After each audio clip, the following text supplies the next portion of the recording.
Joining us now is Sami Hamdi. Sami is in London, and he's live with us. He's the senior senior contributor at Inside Arabia, also editor-in-chief of International Interest. And as you know, Inside Arabia, my go-to source of news and analysis for information on the Middle East. That is the first thing I do when I get up. I go to InsideArabia.com. You should too. InsideArabia.com is the way to go. And that's where I get all my news and information. It's upfront, it's honest, and the analysis is spot on. They're based right here in Washington, D.C. Go to InsideArabia.com. Sami Hamdi with us. Sami, great to have you with us. Thanks for having me, John. We got a lot to talk about. I want to start with the United Kingdom situation as it relates to your lockdown, COVID-19, bringing the economy back. Give us an update. What's happening in England? It seems there's a bit of confusion. The Prime Minister gave a statement 2 days ago, essentially not trying to raise the morale, but not exactly giving clarity on what the next steps are. The reason being is that the UK, the number of deaths is quickly rising, whereas before we were behind Italy. We've now surpassed the other European countries. And it seems that although social distancing has helped to keep the numbers under control, the economic damage is widespread. Companies are struggling despite the measures taken by the government. A lot of people are being laid off. People are worried about where the next paycheck is going to come in. The problem is that the UK was trying to watch Germany. Germany was one of the countries that tried to lift some of the restrictions to see what would happen. But Germany has seen a new spike in increases in people being affected by the coronavirus and the deaths. So in terms of the UK, the government has tried to come up with a message of optimism, this idea that kids can go back to school on June the 1st, but it doesn't appear to be in line with the rest of the world. And indeed, there's a lot of criticism here going towards the government's handling of the coronavirus. In defense of the government, of course, it's a difficult thing to tackle. How do you balance between the economy and the health of the state? I think the only thing we can be thankful for is that there's a free healthcare, so people are not struggling in terms of access to get to health. But it's still as unclear as ever. If anything, it seems that we're looking at this at least until the end of the year. Originally, Boris Johnson's position was to go with herd immunity, kind of the way Sweden did, but that changed dramatically, and it seems like now they're in no man's land. To be honest, it more looks like perhaps the government is still pursuing herd immunity, but is no longer calling it herd immunity. I think given the backlash, the media backlash that came as a result of this idea of herd immunity, it seems that the government is pursuing the same policy as it's always been. Testing numbers are still not high enough. In terms of actual procedures, aside from social distancing, there isn't much taking place. The UK refused to be part of the EU program for PPE, for protective equipment to be delivered to doctors. It seems that practically, in reality, it seems that herd immunity is still the policy. Now, I'm no medical expert. It's tough for me to comment which approach is the best.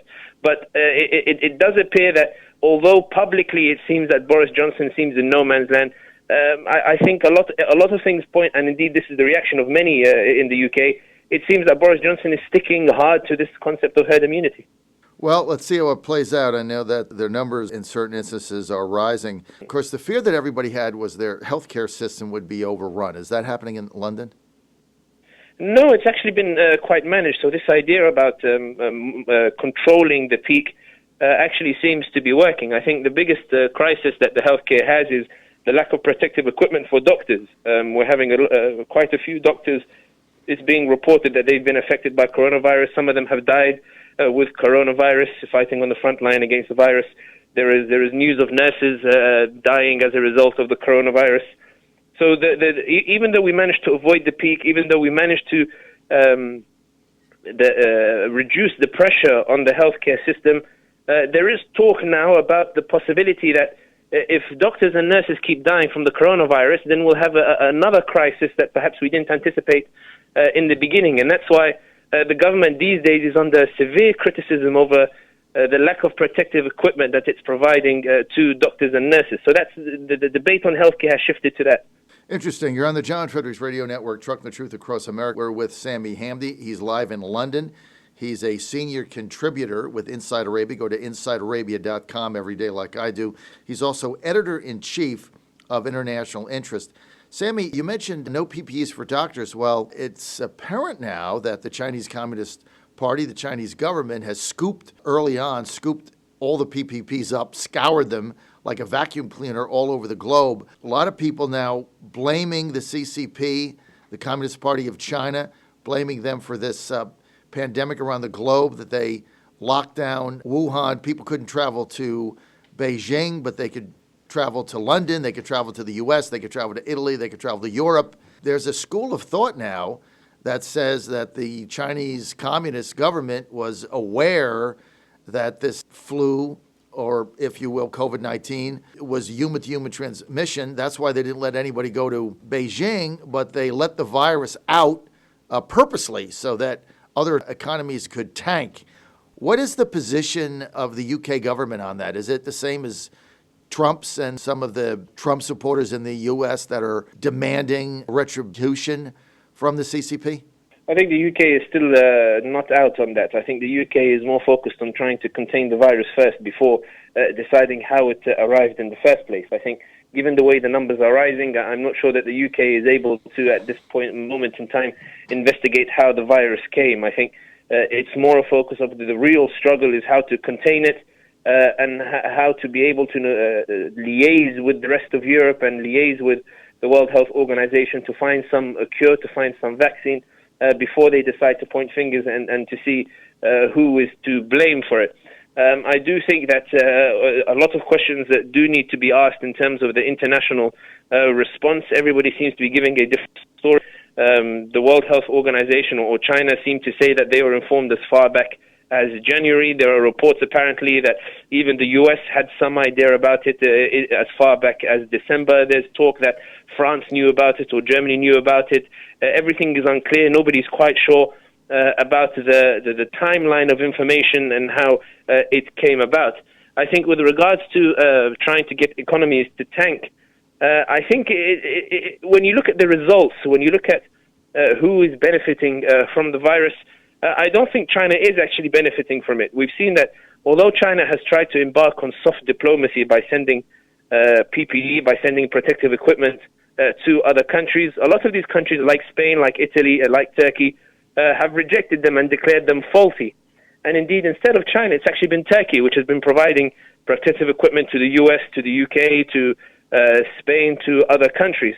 So China has actually, if this was a bid for a diplomatic coup, then it appears to have failed. Moreover, the U.S. now is sort of abandoning diplomacy and using more strong-arm policies to remind the world that it's still there and that it still exists. So despite the constant antagonism between U.S. and other countries, it does appear that as the U.S. becomes more aggressive, China's ability to capitalize is becoming less possible for it. So I think the questions are still out, and I think the time for investigation will come after we find some sort of vaccine. John Fredericks Radio Network. We're with Sami Hamdi in London. He's live in London, senior contributor to Inside Arabia. Go to InsideArabia.com like I do every day. They're based in D.C., and he's also editor-in-chief of International Interest. Sami, I want to get to the piece that you had up on Inside Arabia yesterday or a couple of days ago. You're talking about the fact that President Assad of Syria, that his relations with Vladimir Putin are now a little frosty, perhaps. The title of your article was that even if it wanted to, Russia can't abandon Assad right now in Syria, but it seems like the Russian leadership is tiring of Assad after all these years. Give us an update on what you see there now. I think the Russians feel like very similar actually to how to the US in Iraq. This idea that we invested so much and we put so much effort, but we didn't actually get much out of it, and the allies that we helped, the allies that we rescued, are looking elsewhere. So in Iraq, for example, despite the fact the U.S. brought the current political crop to power in 2003 when it took down Saddam Hussein, most of those politicians turned to Iran and are firmly in Iran's pocket and are firmly supporters of Iraq. So in Syria, Russia believes that, well, doesn't believe, Russia did. Russia rescued the Assad regime. Russia turned the tables in the war to help the regime in Damascus to survive. However, it appears that Russia underestimated the extent to which Syria or Assad or the Assad regime views itself as an entity in its own right. Everybody assumes that Assad was some puppet, but historically in the Middle East, Syria has always been a major regional player. Syria has always been the center of intellect, of culture, of political power. So it seems that Russia is becoming increasingly frustrated that Assad is no longer singing on the same hymn sheet. And the reason being is that Assad believes the Russians are about to betray him. Assad is unhappy that Russia gives too much concessions to Turkey. Assad is unhappy that Russia is trying to alter the regime, alter the way that it operates at his expense. Assad believed that Russia was there to save him, but it seems that Russia is intent on rescuing the regime, but the regime in an abstract sense, not the regime in terms of Assad himself.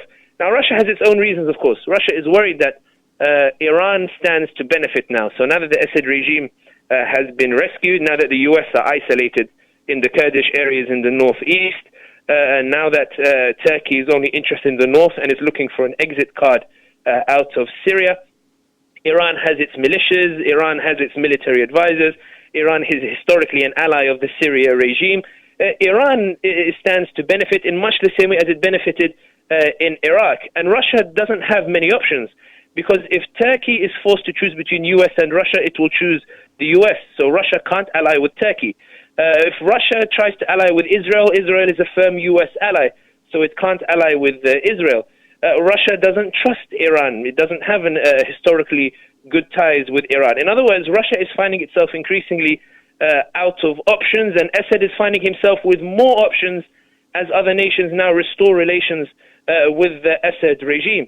And there's one final point here, which is that Russia is aware that in the next stage of Syria, which is the rebuilding phase, the end of the war, Russia cannot provide what everybody else can provide. So Assad is going to need funds to rebuild his country. He's going to need expertise. He's going to need international companies. Russia can't provide the funds. So he will have to go to Europe or the US or the Gulf states, everybody who essentially is not pro-Russia. So Russia will find that it invested all of that money only to see the US or Europe or the Gulf states come back in and bring Assad into their orbit instead of the Russian orbit.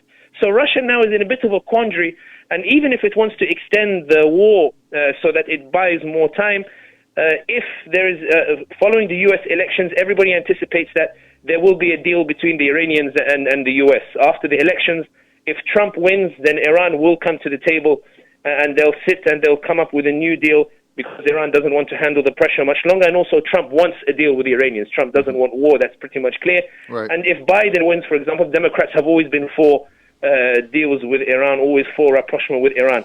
So if they deal with Iran, then that's another problem for Russia. So it's Russia who's running out of options and not Assad. So what does the Russian government want Assad to do? Why are they frustrated with him, Sami? Essentially, they want Assad to stop objecting to Russian ties with Turkey. They want Assad to stop trying to bring about a quick end to the war. Russia is trying to sort of navigate its way for an end to the war that maintains a strong alliance with either Turkey or with Israel. It hasn't achieved that yet, so it wants to buy more time. Assad doesn't want time. Assad wants to attack Idlib, take the rest of Syria, and control it. Russia also wants guarantees from Assad that he will not turn to the West, that he will not turn to the US, that he will not turn to Europe. Assad is not offering that, because from Assad's perspective, Russia came in to rescue the regime. Russia has no right to dictate the terms on Assad. And not only that, Russia has humiliated Assad on a number of occasions. So there is a famous video when Putin went to visit, they left Assad behind a red line and they said, "Excuse me, sir, you can't pass here." And Putin walked in front of him, which was a clear humiliation and disrespect to the regime. So essentially, Russia wants to ensure that after the war, Syria will be a pro-Russia state. But there's no guarantee of that whatsoever, and everything, in fact, suggests that Assad will try to be independent. He'll try to pursue his own independent policy, and Russia quite simply is terrified of what that independence means. So they've invested all this time, all this effort, all this money in saving the Assad regime, because without them, obviously, they would have collapsed. So they spent all this time and all this money, and now Assad basically wants to have the independence to wheel and deal with other countries as he rebuilds Syria after the war. And I guess what you're saying, Sami, if I understand it, is that Assad believes that his alliance with Russia certainly saved his regime, but he's not beholden to them to do exactly what they're saying, like he's not their puppet, if you will. Exactly. And the thing is, the Russians, what really upsets Assad and the Assad regime is that the Russians are operating as if they did not maximize their benefit from the war. Mm-hmm. Russia benefited from the war in that it was able to showcase its weapons, the S-400s that were eventually sold to Turkey and sold to other countries. Russia managed to establish the Tartus military base that overlooks the Mediterranean. So anybody if you pull out a map, you'll see that Russia's access to the Mediterranean has to go through Turkey, has to go through the Bosphorus. Now with Tartus, Russia is able to have a military presence in the Mediterranean independent of Turkey. So Syria is a vital base for that. So for Assad, Assad believes that Russia has benefited a great deal. So Russia cannot claim that they still want more.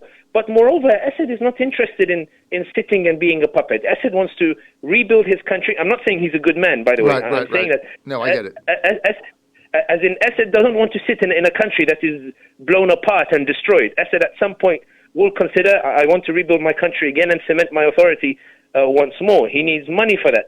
Russia is not able to provide that money for Bashar al-Assad. And this is why we see that Assad now, given that Algeria and Tunisia are now calling for a return for Syria to the Arab League, the UAE have restored relations. They've got a lot of money. Saudi Arabia is looking to restore relations. Even the Qataris are thinking about restoring relations. The US has been quite muted. It's been quite quiet. The US policy has always been, let's back the winner, let's see who wins, and then we'll come in and see if we can come up with some sort of deal. So the US is waiting on the front. There's China as well, who always adopt the policy of we'll give you loans with no conditions whatsoever, except that you give us your state assets as guarantees. So Assad has options, and Russia is upset that where once Assad was an isolated party who desperately needed Russia, Assad now has other potential friends that he can go to, and those friends are not necessarily pro-Russia.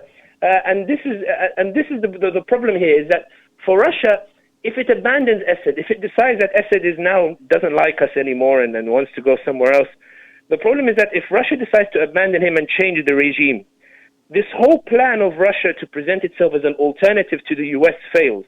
Russia is trying to show itself in the Middle East that, guys, you guys don't need the US. You don't need US troops. You don't need US security. I can be the alternative of the US. But if you're Saudi Arabia's leader or Qatar's leader or the UAE, and you see that Russia, when it intervenes, it also topples the leaders of the regime.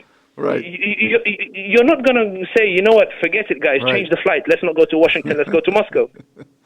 And this is why Russia is in a very serious position. Now, one thing that we have to remember, and I'll finish just on this point, is that there is a fierce information war when it comes to the Middle East. Right. In other words, every camp tries to shout as loud as it possibly can. So if you open social media, some pages will make you feel like Assad is about to fall and Russia is about to bring in a new candidate. And others will tell you that, for example, Assad is so strong and so mighty that he did it all himself. And it's in the midst of this information war that makes it difficult to gauge what is the next move. And this is why when we look at it overall, it's always better to calculate it in terms of these scenarios and what would Russia benefit. In most of the scenarios, Russia does not benefit if it abandons Assad. The only way it benefits is if it colonizes Syria, and it doesn't have the ability to colonize Syria. By colonize, I mean in a similar manner to which the U.S. sent troops everywhere in Iraq. I think we lost him. All right, Sami, we lost you, but I got to tell you, fantastic analysis, and basically Assad has played this brilliantly, no question about it. It puts Russia in a bind because if they topple the regime, then it goes counter to public relations objective is. So I want to thank Sami for being with us. Sami Hamdi, you can read Sami Hamdi, go to InsideArabia.com, InsideArabia.com. My number one site for news and analysis on the Middle East, InsideArabia.com. They're based in D.C., and he's also a senior contributor there and editor-in-chief of International Interest. Great analysis, Sami Hamdi. Thank you very much.